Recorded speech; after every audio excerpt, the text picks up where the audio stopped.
Welcome, Youest You listeners. Oh my goodness, you are in for such a treat because we have not one beautiful, esteemed guest. We've got a whole audience of guests, and we're going to have questions and a discussion. And I really think you're going to love this episode.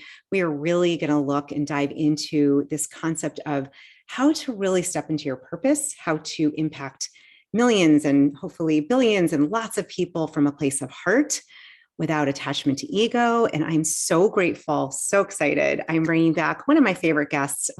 Just love and adore you, Erin. Erin Abke, if you haven't listened, we had an interview a couple months before. So I'm going to give you a little introduction to Erin and then our four amazing badass change makers who are here as well, part of this conversation.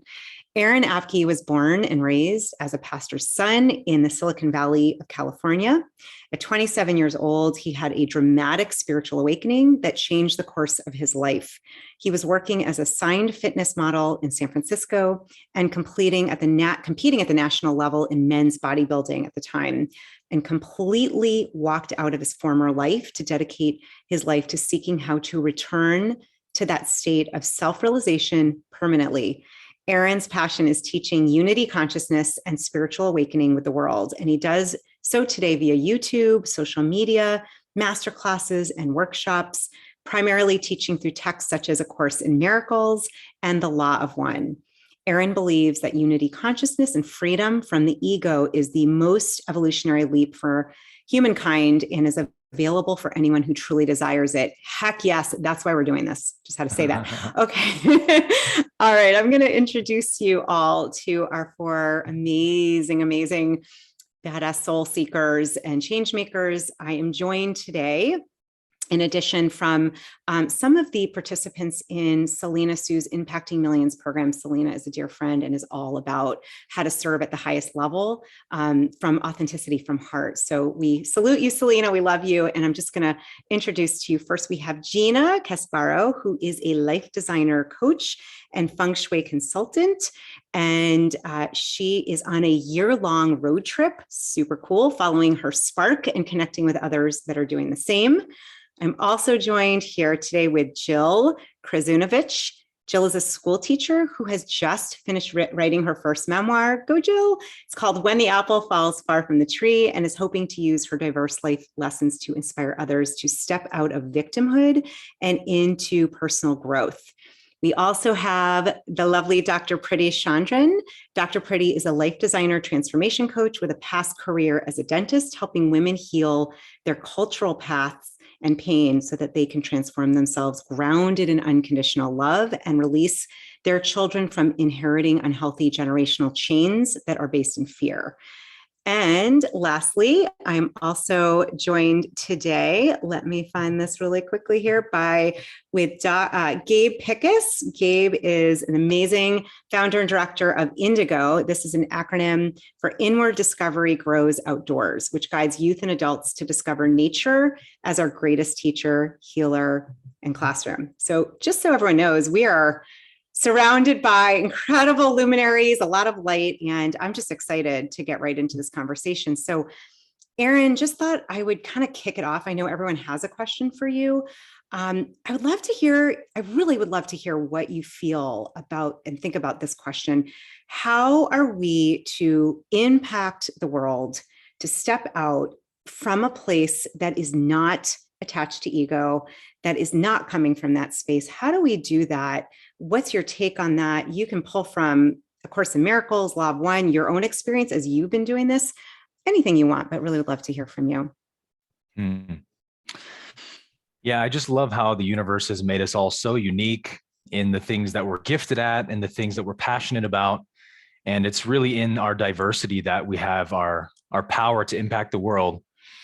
And, it's such a good thing that we're not all the same, that we're all so different, because the universe is so vast and infinite that there really are infinite ways to serve and to be of service to the world.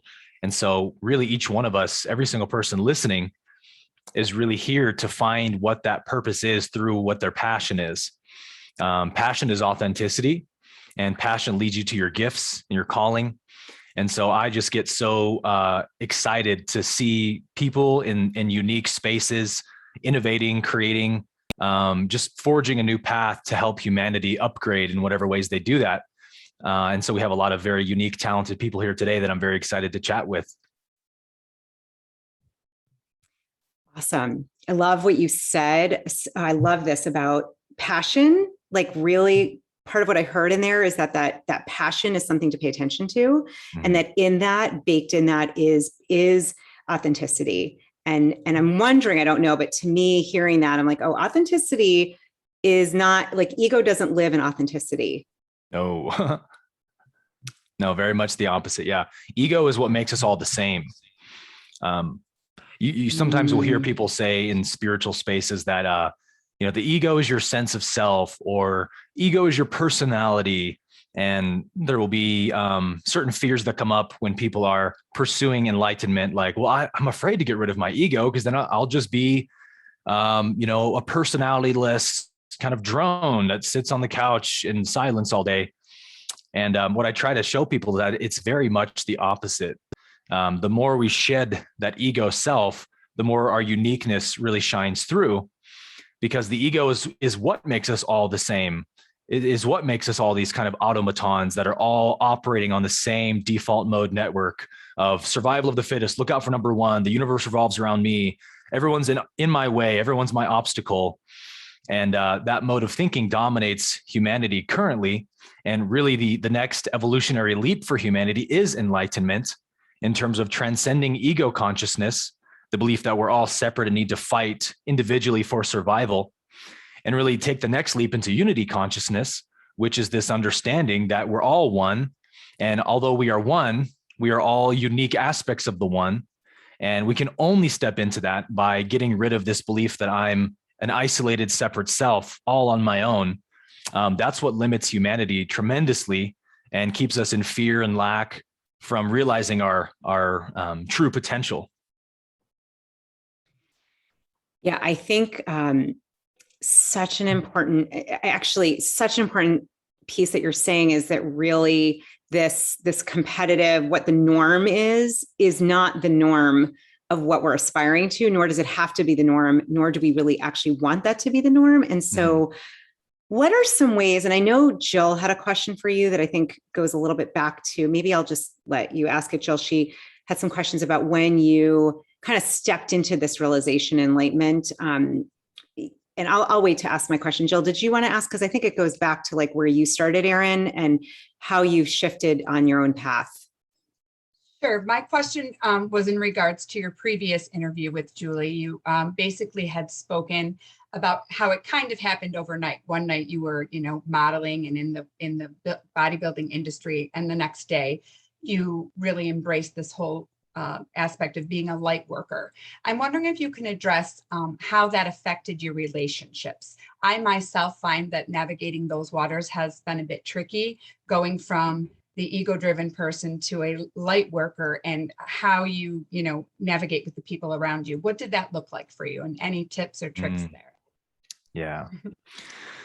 Yeah, one of the aspects I think of this journey of self-realization and stepping into your authenticity is making that transition from the old paradigm to the new.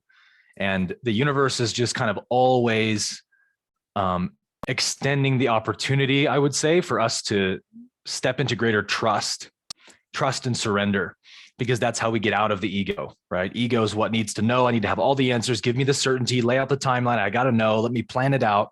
And all that is a massive limitation on what, source consciousness really wants to do through your life, which, like if you could possibly know what source intelligence has in mind for you, so to speak, it would be like this huge red pill. Like you wouldn't even believe it. There's no way that's possible.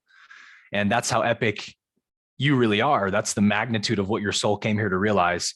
So we've got to get out of this planning, strategizing for the future, which means just open-hearted, empty-minded trust and surrender, being like viscerally present with what's happening right now and meeting what's showing up right now with all of my heart and all of my mind, all of my intention.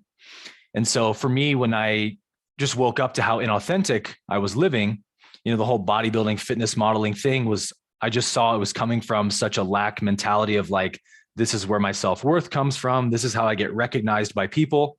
And I saw that that was just this huge limitation on what I really was. So I dropped it overnight. And I had a little bit of experience to draw on already because I had left my religion at 23. And that was the biggest leap of faith in my whole life. If you've left a religion, you understand what I'm talking about, but it's very much like leaving a cult or something, where it's just hard for people to understand how incredibly intimidating it is to do that, because you're not just leaving a religion, right? You're leaving your entire framework of how life works or what life is, all of your friends, probably most, if not all of your family. You know, these people kind of ostracize you when you leave that cult or religion. So a lot of people struggle with making that leap because it's like, I'm going to lose all my friends.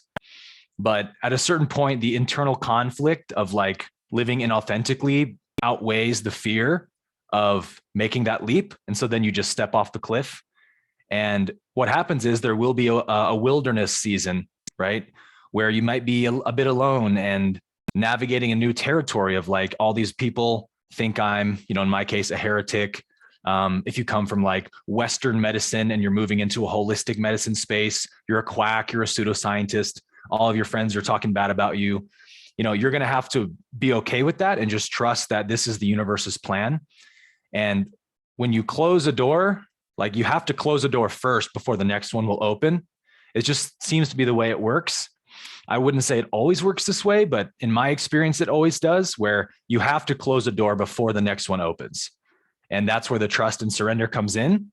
But the important part is that the trust and surrender you gain by saying, I don't know what the next door is. I don't know what's going to happen, but I'm going to close this door.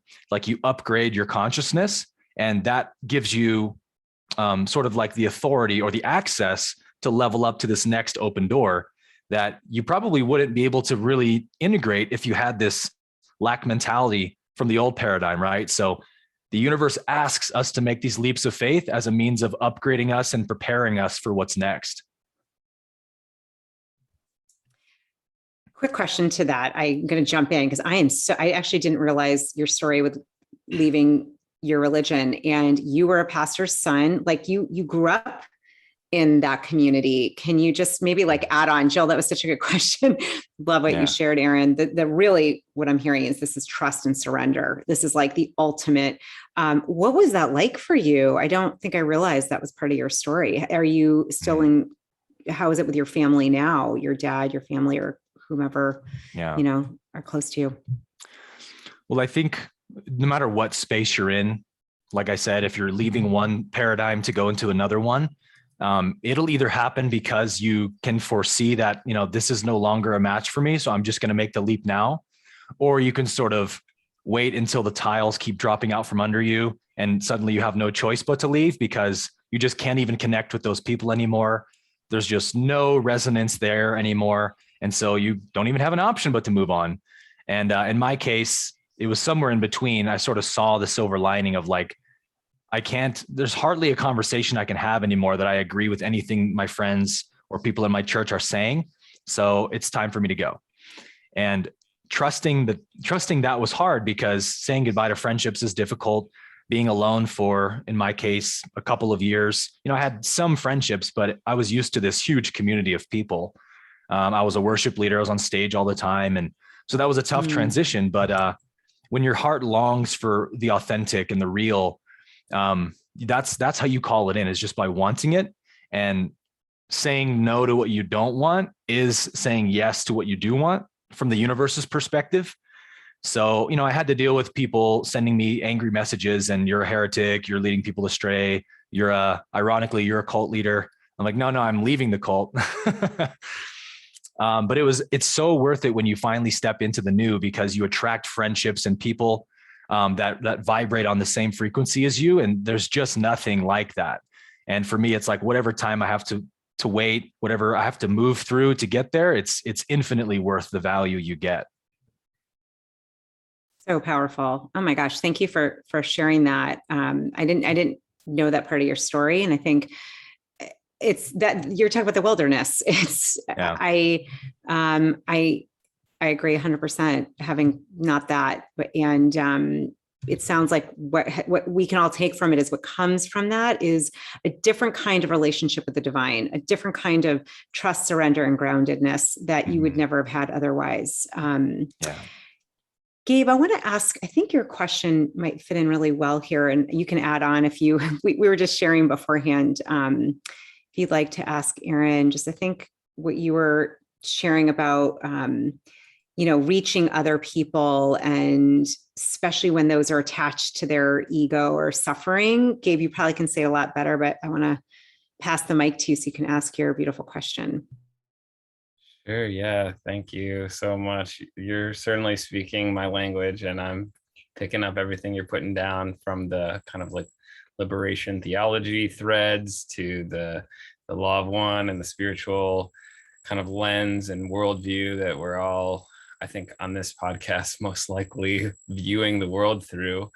So I guess my question is about kind of like in Egypt still, pre-Exodus, pre-wilderness, the people that are like, nah, I like slavery better, mind freedom, nah, no thanks, so since communication is a receiver phenomenon, and like there's these kind of two diametrically opposed ways of viewing reality, how do you reach people that are just like, you are a quack, or you are the one who's lost, not me, or you're a white guy who's good looking, like how am I supposed to, or easy for you to say, what about people who are impacted by trauma or societal, repression, oppression, you name it. Yeah, man, we see a huge example of this in our world today, for sure, right? People are just inundated with so many limiting beliefs, and if that's the case, there's nothing you can do about it, obviously. I really like the analogy that Christ gave in one of the New Testament parables of the kingdom of heaven is like a farmer that goes out to sow seed and just goes out scattering the seed without really thinking about it. And some seed falls on the rocky soil and gets scorched up. Some seed falls on good soil and grows into a great harvest. And so to me, that really speaks of the necessity for authenticity. In the law of one, Ra describes authenticity, which comes from the fifth throat chakra, the blue ray energy center, is your ability to radiate yourself regardless of the actions of the others, regardless of what they think or how they behave or what they do or say about you. You're just going to be yourself. That's a very powerful spiritual ability that few people really have. And so number one, I would say, to your question, Gabe, is those situations we're put in, like right now, where everyone calls you a quack, even though from your perspective, you're like, no, you guys are the ones following pseudoscience. Like I'm the one following real medicine, but they can't see that from their perspective. So you can't and shouldn't try to convince them of that. But authenticity is really the most powerful message. And sometimes when we're under maybe persecution, for lack of a better word, and we can be that authentic self and just, nope, I make no apologies for who I am. That says so much more than any good argument could ever say. And secondly, just radical compassion and love towards people also delivers a message far deeper than words can convey. And I've been having this type of interaction with lots of people lately, posting about, many of the narratives that are censored right now and contrary to the mainstream about the true nature of vaccines or Western medicine or viruses or whatnot, and just trying to raise awareness. And people come at you very angrily and they have all these labels for you. You're an anti this, you're a quack, you're this, you're that. And what I found is that meeting that energy with real love and compassion, making sure people understand, I have no desire to change your mind or to change you at all. I accept you for who you are. That has such a sort of depolarizing effect on people that you're trying to connect before you engage on the topic, right? Connect with them first. And in whatever way you can let them know, I see you as a person, as a soul, and I honor that soul, that light within you. And so therefore I'm not going to reciprocate and be nasty with you or even argue with you or debate with you. Showing people that you're absolutely fine to let them have their beliefs and whatever their points of view are is also a very powerful message. So in summary, I would say this is just such a great opportunity for us that the universe is presenting to just practice being authentic, to practice that self-love of like, I make no apologies for who I am. And because I love myself, I can extend that same love to you. I don't see you as an opinion or a political ideology or any of that. I see you as a person, and I give you the right to have your opinions. Man, I've had very few interactions where truly giving that energy to someone didn't have this amazing depolarizing effect where suddenly we're in the DMs and they're really softening up and we're having a cool conversation. So yeah, it's like, just be that farmer that scatters the seed, or the bee that pollinates. Go to the open blossoms. It takes some wisdom sometimes to realize, okay, this is a closed flower. There's no openness here. So I'm not going to waste my time, trying to have a conversation, but you can test out the flower with that love and that authenticity and see if the energy dynamic changes. And if it doesn't, blessings, much love to you. Continue on your way, scattering your seed.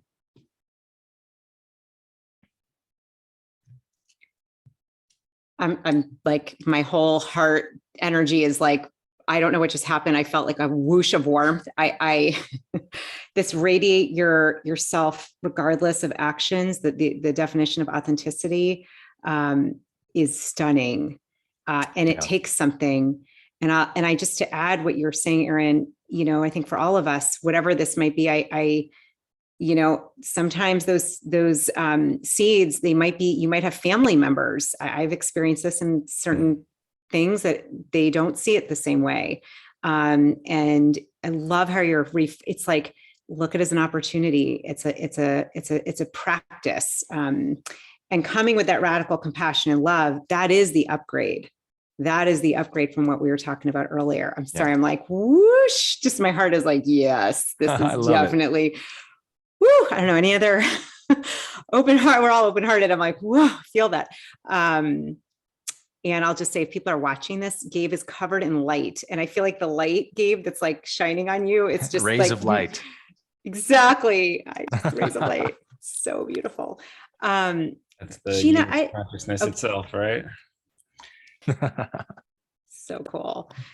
Gina, I feel like what you were going to ask is really in alignment with this, what we're talking about. And so I'm just going to pass it. You can share your question, girl. Go ahead. Sweet. Thanks. Yeah. So what I've been thinking about a lot lately, that, I'm on this road trip and trying to share this message of following your spark and your purpose and your passion. And at the same time, there's all these things going on in the world, right? Afghanistan, earthquakes, climate change, race, all of these feeling like really heavy issues. And I know on the last podcast I listened to with you and Julie, you talked about, working on yourself being one of the most powerful things you can do. Like, don't necessarily think about changing the world, like think about changing yourself. And I'm kind of struggling with, not wanting to be oblivious to what's going on in the world, and feeling, I don't know if inappropriate is not the right word, but that it's superfluous to even be talking about following your spark when there's so many other terrible things going on. So I would love to hear your thoughts on that and how you kind of balance those things. Yeah. So right now we're seeing the world just like surfacing so many of our collective shadows at once. Such a massive purging of the old paradigm is happening. And in the law of one, that's the third density of consciousness, third chakra, which is the ego, basically the belief that we're separate. We are becoming aware of all the forms of corruption and unconscious enslavement that humanity is under. And so there's a lot of anger and feelings of injustice coming up, and people are just expressing that karmic energy whatever way they can, whether it's for race or this or that. And so I think it's actually important for us to understand that we cannot wait until the old paradigm is, dissolved or healed or moved through before we build the new. It's like, no, we have to build a new now. We begin right now building the new world, and slowly that will make the old world obsolete. But we cannot wait until the old is dissolved, because we have to give people an alternative, right? If we're stepping into a fourth density world of unity consciousness, well, the first thing that happens is the cleansing of the old. And as we cleanse the old, we just begin to build the new. And we see this happening in a lot of really cool ways where these alternatives are popping up. that wouldn't be available without that contrast of the darkness. Like, for example, I've been taking so many new, like, amazing supplements this year, like nanosoma, chlorella tablets, NIR. I have a red light box behind me that, heavy metal cleansing. And I just think, like, wow, none of these amazing technologies and supplements would exist if it weren't for all the EMF radiation and processed foods and toxins in our environment that has propelled us forward to innovate and create. And so that's kind of the metaphysics of how polarity works, is that the negative polarity is sort of that polarity that's always pushing the positive from behind, giving it the reason, the motivation to go forward. Otherwise, the positive is just going to stay where it's at. It has no reason to go anywhere. Love is innocent. That's its nature. So we can be grateful for that.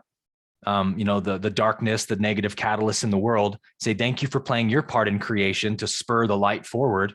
But it is our job as beings of light to be the light in the world. So I think we have to have this really good balance of, from the law of one's perspective, fourth density love and fifth density wisdom, which is that the fourth density is all about service to others. And the law of one describes how fourth density, extraterrestrials essentially travel the universe looking for planets like ours to be of service while honoring free will. And it's a very nuanced thing that requires a lot of wisdom. How do I serve without violating free will? How do I meet all the intricacies of this civilization's problems and help them figure out the solutions rather than just giving solutions? That's kind of the fourth density work. But in the fifth density, the law of one describes that it's much more of the inward path of self-realization through introspection and meditation and self-inquiry. And fifth density beings are learning the powers of consciousness, psychic abilities, telepathy, traveling through thought. And so they don't go out and serve as much, because from their fifth density wisdom, they realize the most collective form of service I can actually be is to raise my consciousness, my frequency, as high as possible to elevate the frequency of the whole planet. So I think we're still in the third density. So it's important for us to be doing both and not just one or the other, meaning we can't just be out in the world crusading for righteousness and justice, but not working on ourselves.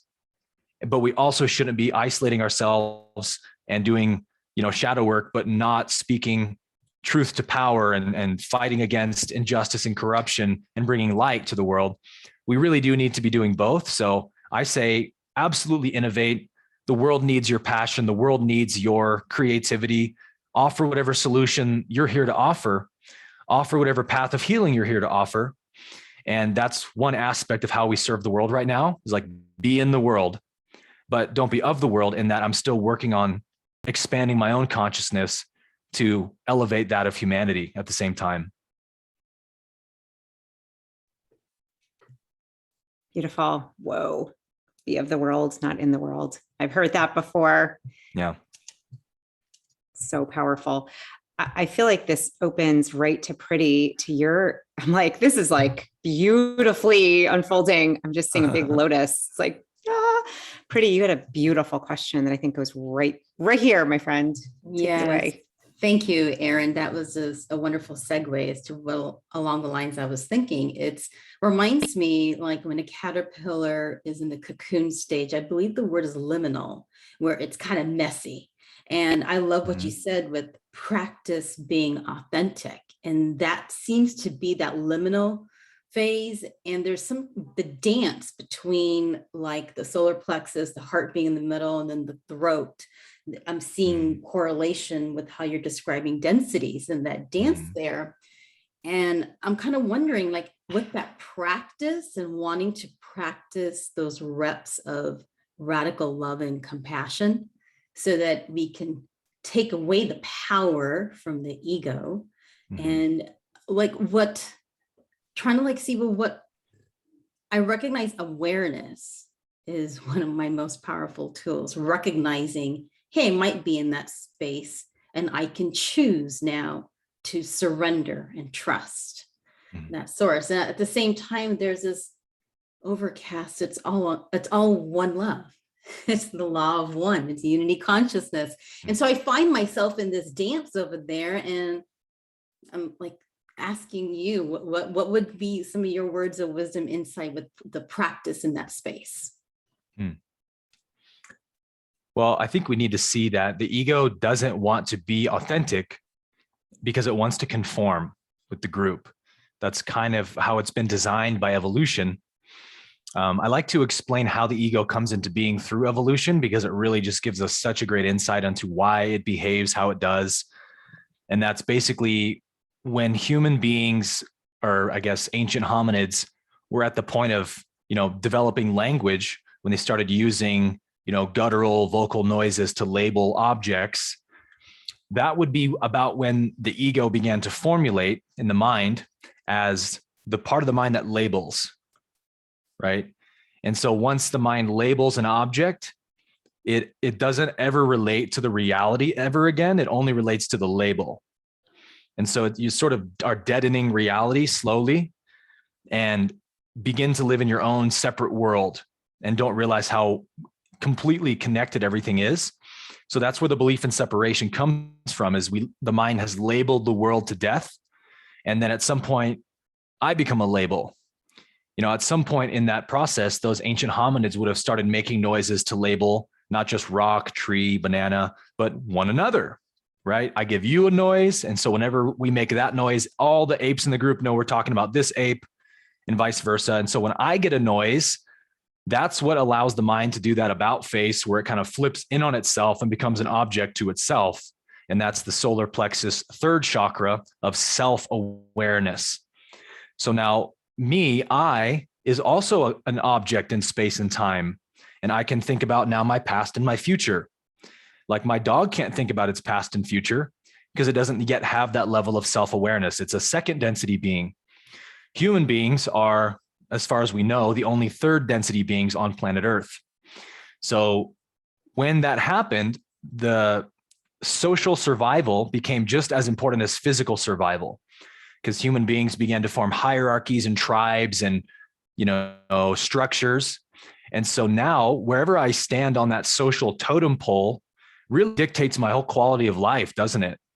Like the higher up I go on the social totem pole, I get access to the best food, shelter, the best mates available. I get to do less of the grunt work, and vice versa. The farther down the totem pole I go, I get less and less access to the best resources available.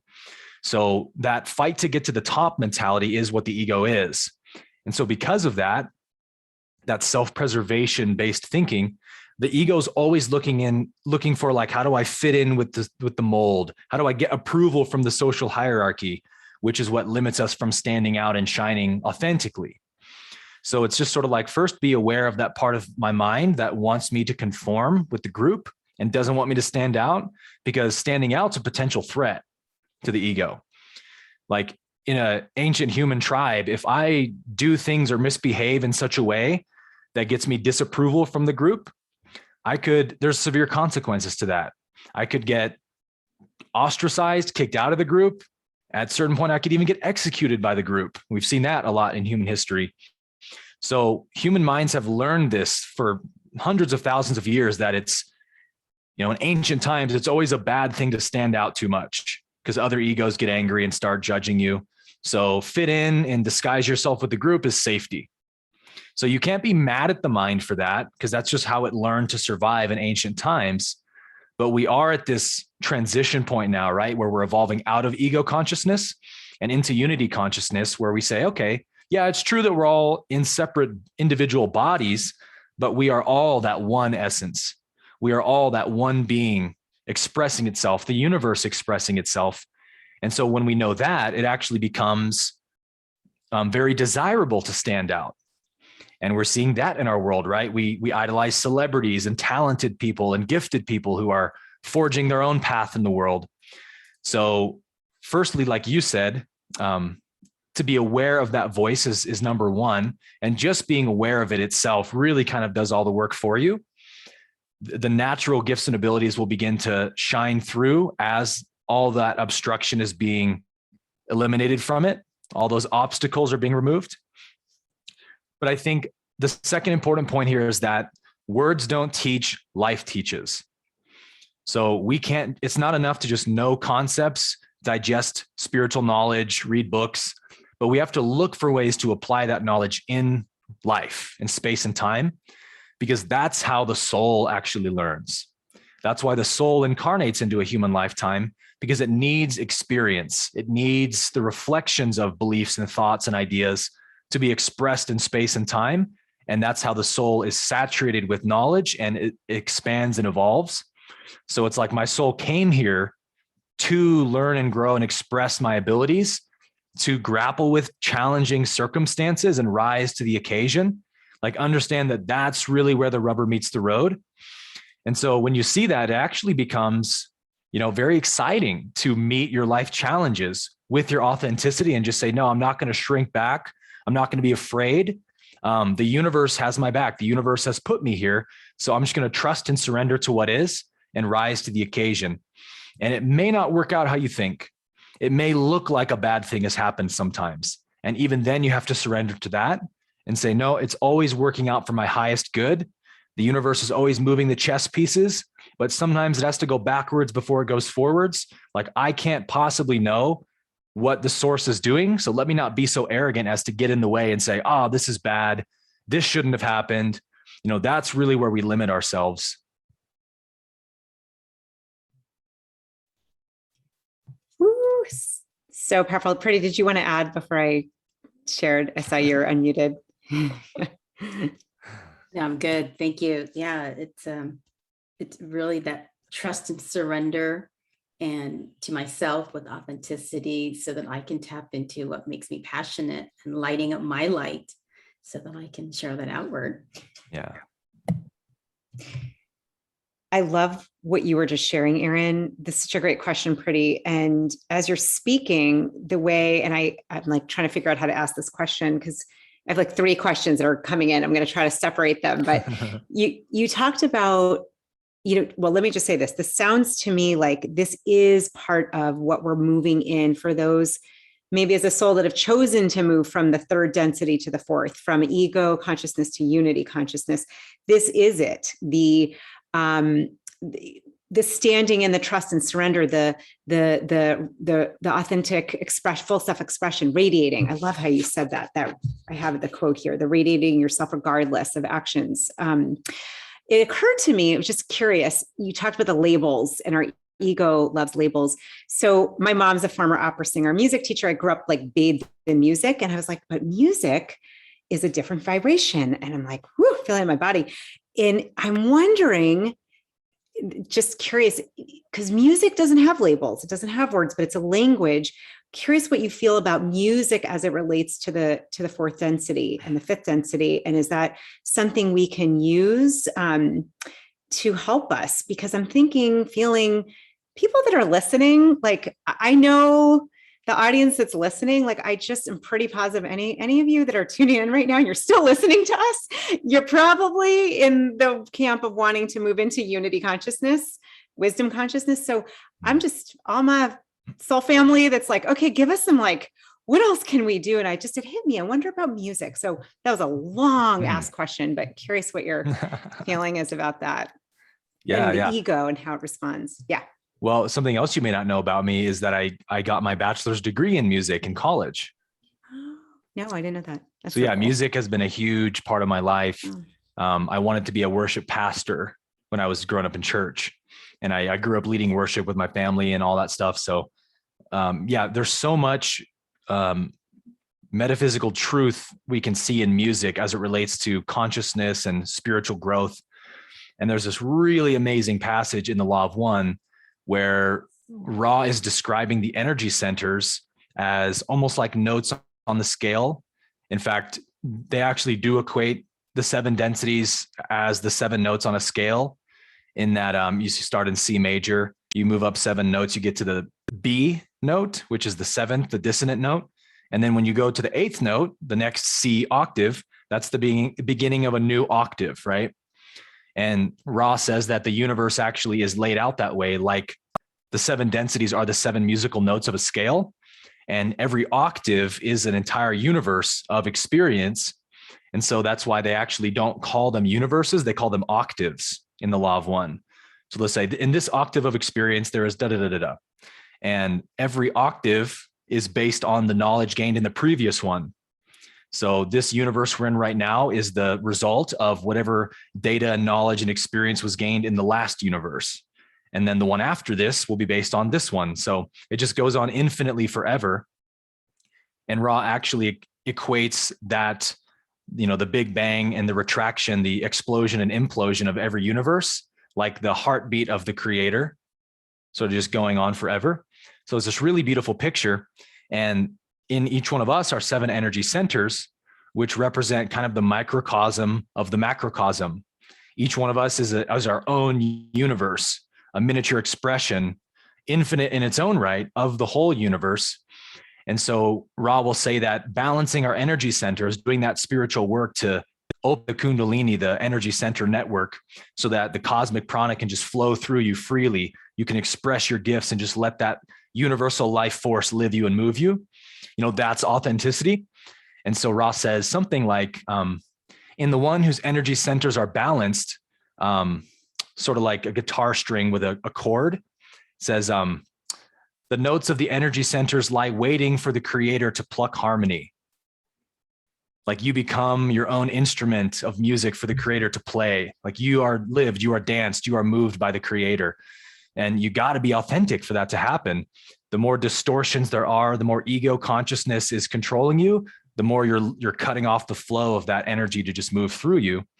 And so we balance, we heal, we move, we evolve by, again, just meeting the catalyst of life with love and forgiveness, self-inquiry. What is it in me that's getting triggered? What needs to be healed within me? The more we cleanse and open our energy centers, the more we become like our own song, a unique song the creator's written, Ooh, so beautiful. I'm like, I want to know my song. I want to, that would be cool. Someone who can read your song by your energy.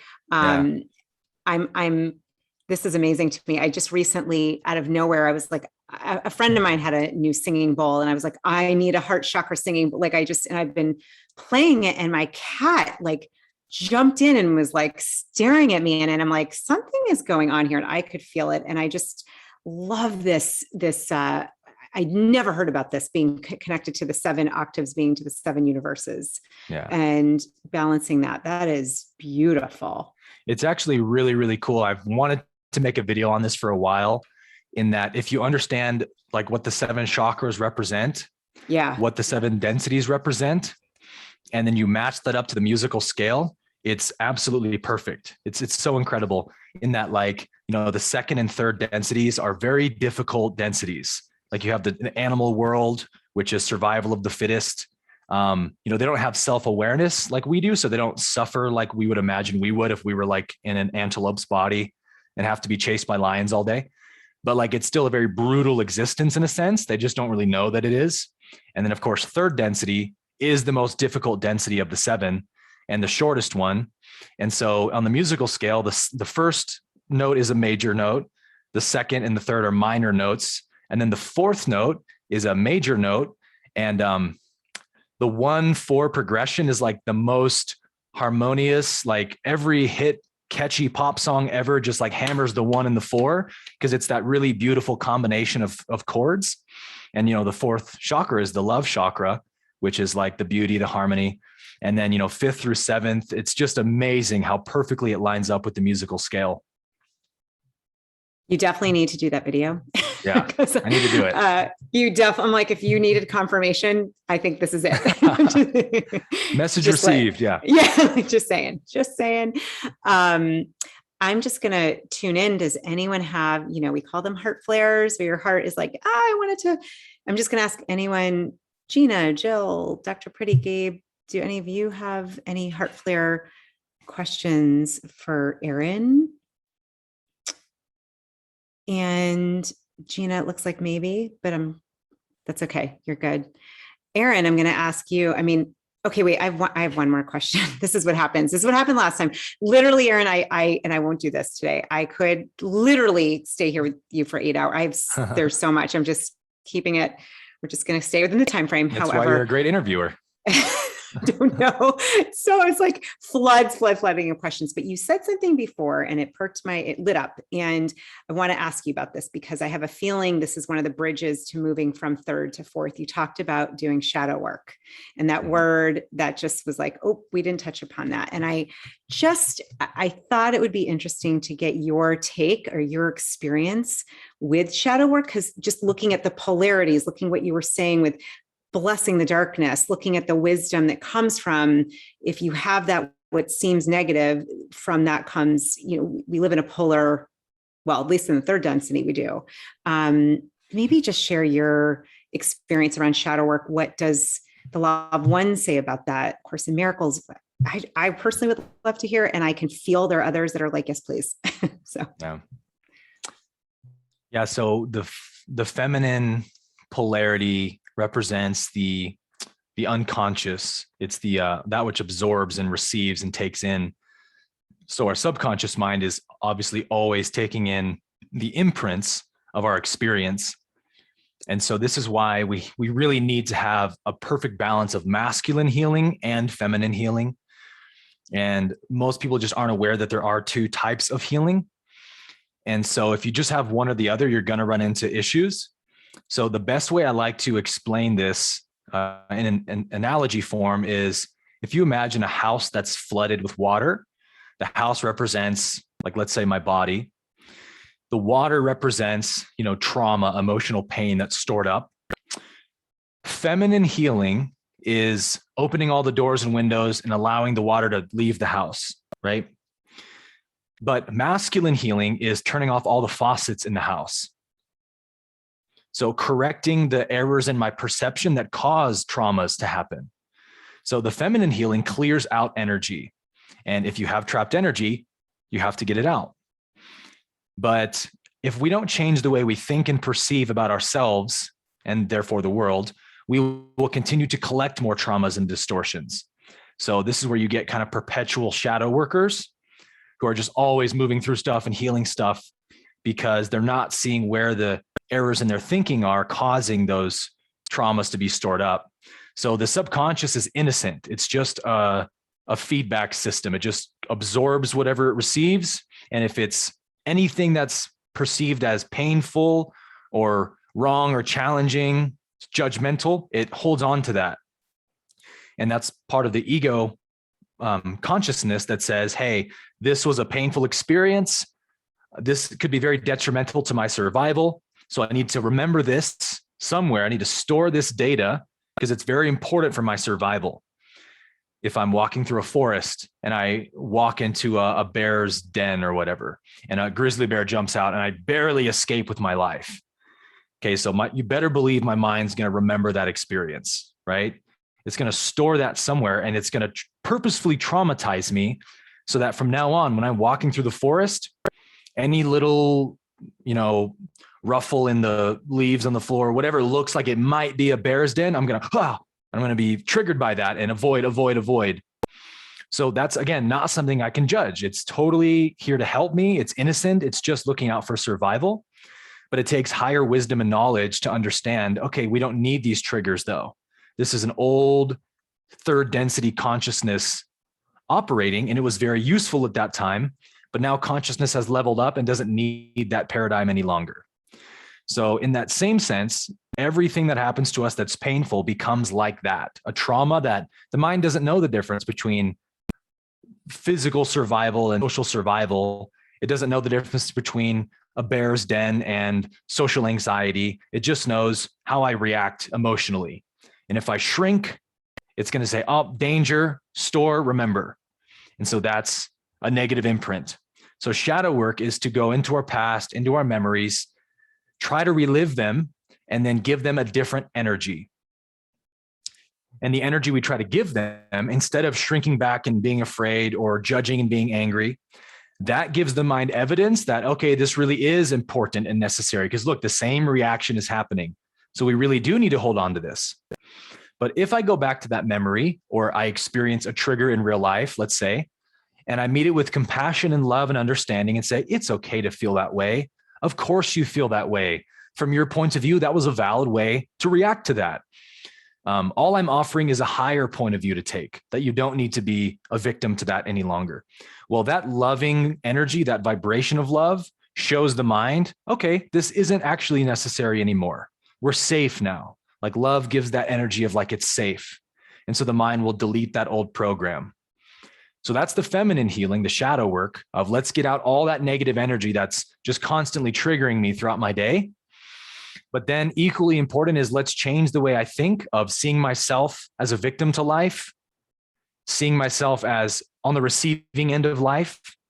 Let's become empowered and realize what I am cannot be a victim. What I am is eternal and limitless. What I am is infinite in potential. And so I don't need to see myself as small and separate and limited anymore. And whatever happens in life that's challenging just becomes a learning opportunity. It doesn't define me. It doesn't have anything to say about what I am. That's a masculine, wisdom-oriented form of healing. And that's sort of the turning off the faucet. So that if somebody does, let's say you're a public speaker and you're giving a speech and somebody just yells at you from the crowd and embarrasses you, right? Well, if I have that lack mentality, that's going to land somewhere that traumatizes me. And then I become afraid of getting up and speaking. Masculine wisdom says, I don't need to take that person's insanity personally. I don't need to define myself based on their distortion. I can just have love and compassion for them and understand they're just expressing their own distortions. And therefore, what they do doesn't affect me, doesn't land in me any longer. So I don't go around collecting traumas and triggers anymore. So if you have one without the other, there's going to be problems. I know a lot of people in the non-duality circles who are all about, they can explain it like the best of the best. They can lead a seminar on non-duality, but they still have all this childhood trauma they haven't worked out. They get triggered and they bypass their triggers because I know better than that. I'm not that. I'm non-dual and stuff. So yeah, there's big problems in both camps, and really marrying masculine and feminine wisdom is where true healing happens. Whoa. Okay. That's a gorgeous summary. You guys can see these crazy ass notes that I hope I can go back and read. I'm not a linear thinker, and I'm like just writing.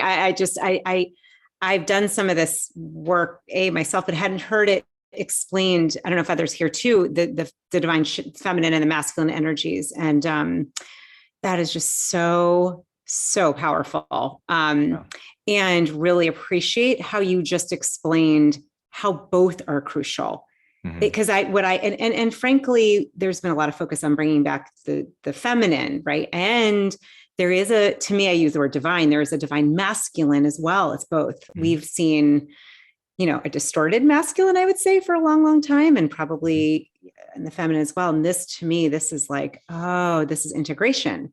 This is how we integrate. And beautiful. Before we wrap, I just wanted to put the heart flare question back on you, Aaron. If there's, Gabe, did you have a quick question? I just saw your hand, your real hand. Flaring. I don't know if this is a question or not, but yeah, it just resonates so much with what I'm experiencing as like trying to represent men, like, and in this healing stage that we're in of coming back together. And I think one of the biggest divisions that we have is between the masculine and feminine. And that's one of the biggest things we need to heal. And as far as like evolution goes, I've been watching Initiation on Gaia with Matthias De Stefano. And one of the more profound kind of takeaways I've gotten from that is about how the planets are the most evolved beings in the universe because they're round.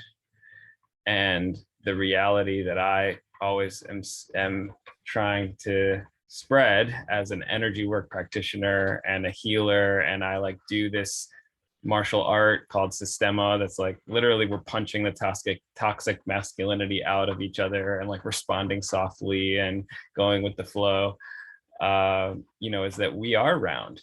I mean, we're an energy being, and like it's not just the chakras, but it's also the 7 layers of our energy field and that's what kind of makes us like a miniature universe or a miniature planet, like you were saying. Yeah, great insight. You're absolutely right. Our energy fields are round, if we can see and measure them. And at a higher level of consciousness, like fifth density and above, the law of one explains that beings at the fifth density and above are just pure light bodies or just pure electromagnetic energy. So they can change the appearance of their body through thought, but the sort of default body they choose if they're traveling is just an orb of light, a sphere of light. And, many people have described encountering extraterrestrials as orbs of light. I've had experiences of seeing orbs in the past. It's a very, very common experience to have. And so, yeah, I like what you were saying about, like punching the masculine, the distorted masculine out through receiving that with softness and openness. That's the feminine. The distorted masculine we've seen throughout human history, that patriarchal society, is because the masculine is so divorced from their feminine. They have no connection to their emotions, no love of self. And so another way we can really easily define like divine masculine, divine feminine, or masculine healing, feminine healing is feminine healing is love of self, acceptance of self, compassion towards self. And masculine is perception of self. How I perceive myself is how I heal masculine. How I love and accept myself is how I heal the feminine. Very Amazing. good. Yeah. I'm glad I have others here when we debrief, because there's so many notes. I love what you just said. I did not heard it like that. It was just so powerful, Aaron.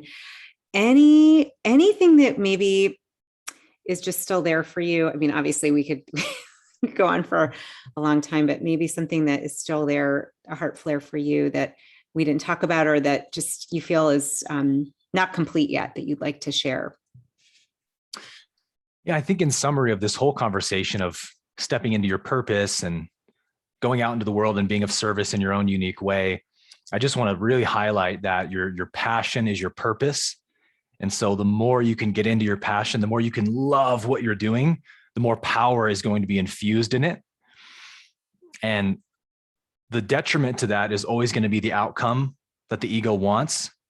The outcome is the certainty, make sure it's certain this is safe, it's going to help me survive. And so we try to sometimes imagine what our passion will lead us to, what we want it to look like. And it's not that that's wrong or bad, but it is a limitation. And to recognize that the source, there's no possible way from my finite point of view that I can know or even predict what my infinite point of view has in store. So when we're visualizing, manifesting, law of attraction stuff, it's all really good. Get into that future moment and feel it and get excited about it. But really don't create too much of an outcome in your mind. Leave it open. Imagine many epic things that could happen. Imagine the ways you could impact the world, I think, is the most important thing. See yourself being of service in the highest, most absurdly huge way you possibly can. And then just have that intention of like, I'm open to the possibilities, like do what thy will, right? I'm your vessel, use me. I'm just happy to be in my passion. Like the passion is presence in that sense. When I'm passionate, where else do I want to be, right? What else do I want to be doing? Passion inspires passion. I become like a flame that ignites other people who contact me. I don't care what somebody's passionate about. Like if you're passionate about basket weaving, like I'll sit there and listen to you all day. It's interesting to see people in their passion. And so you also become a lighthouse to just ignite other people to find their passion and their purpose. So you can't say enough about how important it is to find what charges me up, what excites me.